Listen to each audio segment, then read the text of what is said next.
Assalamualaikum warahmatullahi wabarakatuh. Selamat pagi semuanya. Selamat bertemu kembali dengan Bu Novi pada pagi ini. Gimana keadaan kalian? Bu Novi doakan semoga kalian sehat semua. Sebelum Bu Novi melakukan pembelajaran, kita berdoa dulu menurut keyakinan kita masing-masing. Berdoa dimulai. Selesai.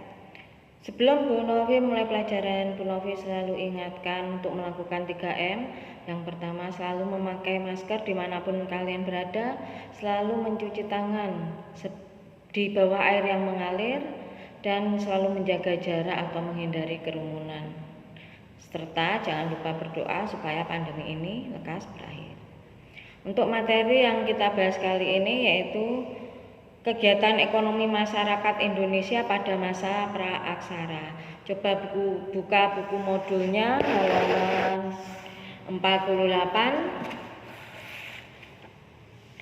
Jadi kegiatan ekonomi masyarakat Indonesia pada masa praaksara ini ada 3. Yang pertama pada masa berburu dan mengumpulkan makanan tingkat sederhana. Yang kedua pada masa berburu dan mengumpulkan makanan tingkat lanjut.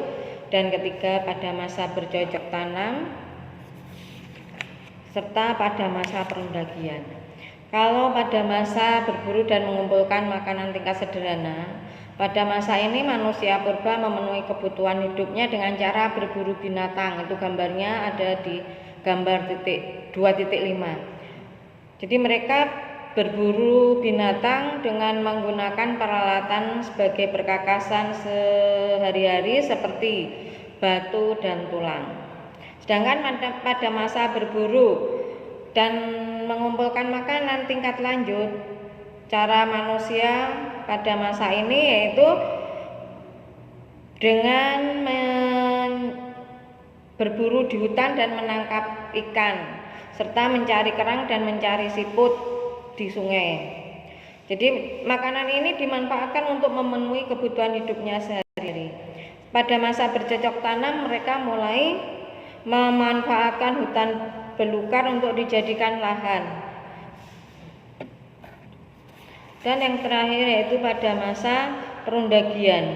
Kata perundagian itu berasal dari bahasa Bali undagi yang artinya adalah seseorang atau sekelompok orang atau segolongan orang yang punya kepandaian dan keterampilan jenis usaha tertentu seperti pembuatan gerabah, riasan kayu, dan lain sebagainya. Hanya ini yang dapat Bu Novi sampaikan. Apabila ada yang ditanyakan, kalian bisa jabri Bu Novi untuk tugasnya melalui WA. Wabil taufiq wal hidayah. Wassalamualaikum warahmatullahi wabarakatuh.